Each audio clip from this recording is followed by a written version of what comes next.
personal side. But let's delve a little bit deeper into the world of Lashon Hara. The Sifsei Chaim, Rav Chaim Friedlander, has such a beautiful pshat that I saw today in a very famous Maimer Chazal. This is a very, very long shtickle that we will not speak about it very, very long. We're going to pull out one detail, so it's shtickle apologetic that we're taking such a, discourse over here, which probably is a proper 45 minutes building with Gemaras and Maimri Chazal and Makaires. And we're just going to glean one little dot from it. But I think hopefully that dot could help us. So first of all, how bad is Lashon Hara? Terrible, horrible, 17 lavin, asein, the whole 9 yards, klolis, curses. But just to add misery, is the Chavis Alvavais says that when one speaks about someone else, you know what happens? Your zechuyos, your merits are transferred to him, and you pick up his averis, which is pretty terrible. We have enough of our own issues. We don't need someone else's problems. And I don't know, usually the guy you're talking about is not the greatest tzaddik. And guess what? You just picked up all his baggage, and you just took all of your schusim. It's a difficult piece. And then in case, you say, okay, Chavis Alvavais, Nunu. He goes to the Magid Misharim. The Magid Misharim is a sefer written by the Beis Yosef, or Yosef Kairei, written in his conversations to the Malach, which is known to be Eliyahu Hanavi. He had a Chavrusa Shaft weekly with, and he recorded the conversations. So over there he writes, we detract from your zechuyos, v'noistin, and you give it to the other person. He says, "Hu emes v'yatziv, v'ilu aviyadei b'nei nasha da." If people would just know this, havichadin kad shamin damri bishmin hain, kilu yavin lon matnas kesveizav. They would be very careful. You would not talk about other people. So another eitzah. But let's delve a little bit deeper. I believe it's famous that does Lashon Hara give any enjoyment? So if you were to ask a person this question, they'll tell you, yeah, it's nothing better than a good juicy geschmack piece of hack. And it gets even better when there's a little bit dirt involved and you could talk to someone else about it and that guy did this and that. What do you mean there's no hana? But yet, you look at the words of Chazal, and Chazal teach us that there's no hana. So much so that Lasid Lavai, what's going to happen is all the animals are going to crowd around the nachash. It's Gemara in Erechim. The snake bites. And there's no benefit to the one who speaks. Says the Gemara, Lasid Lavai. Miskabsin kol chayos. All the animals are going to come. Ubaz eitzel nachash. All the animals are going to crowd around the snake, and they're going to say, Vaimrais, Ari the lion, Dairis Vaichel. Lion, we know what he does. He pounces on people, not usually people, but animals, and he eats. The Zaiv, the wolf, Tairi Vaichel. And they're going to turn to the snake, and they're going to say, snake, Ata, Mahana Yesh Lecha. What does the snake do? The snake bites, injects its venom, and moves on. So they're going to ask the snake, what hana do you have? Omer lehem, the snake is going to respond,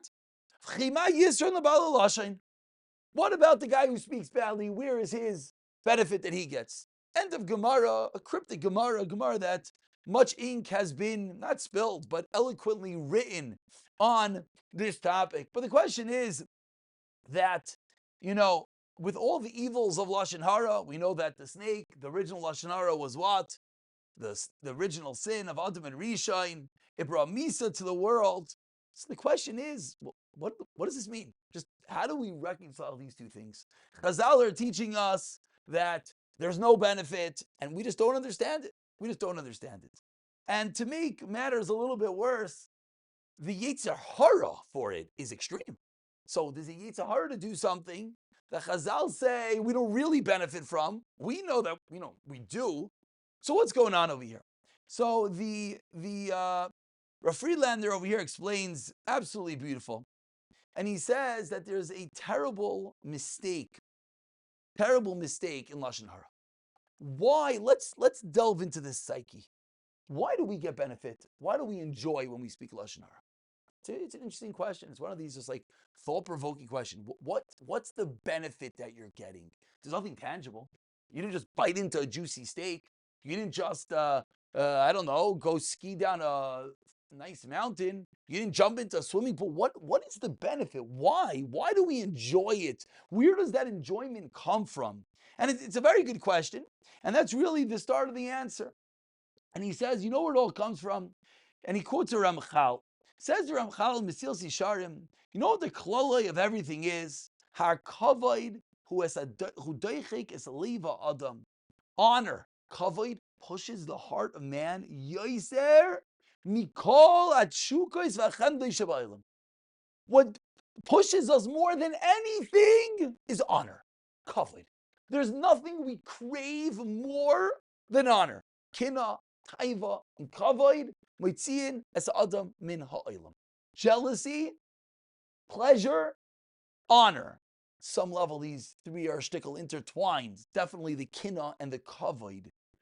Says the Sifsei Chaim, absolutely beautiful. And I'm just going to read a few of his words, and we'll explain. And with that, we'll basically call it a day.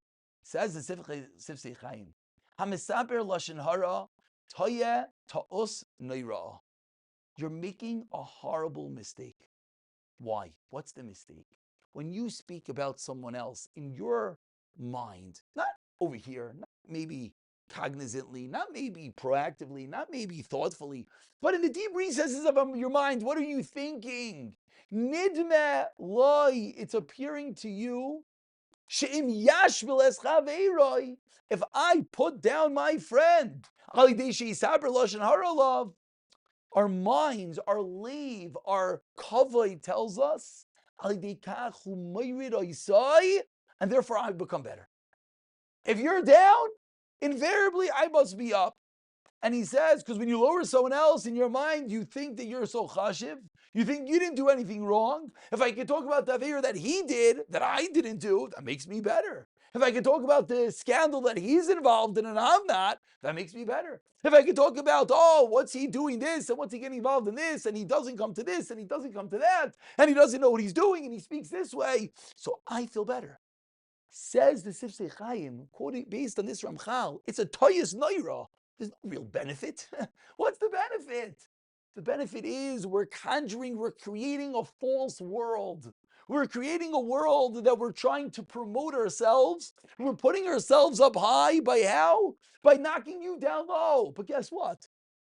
That guy didn't get knocked down low, and you didn't get raised up high. If I sit here and I tell you about Yankel, what he did wrong, Yankel, guess what? Is in the exact same place he was prior. He doesn't know we spoke about him, but in our crooked, convoluted, perverse minds, we think, oh, now Yankel, we just bashed him.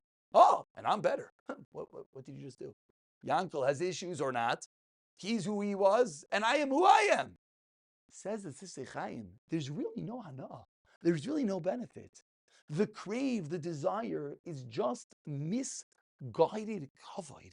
It's just something that we're trying to fabricate and create something that is not, and therefore we're pretending almost. We're creating a world which, listen, unfortunately, the world we live in, everything is fake. But we're creating a fake world in our own mind, in our own hearts, in our own words, and therefore we want to continuously talk it.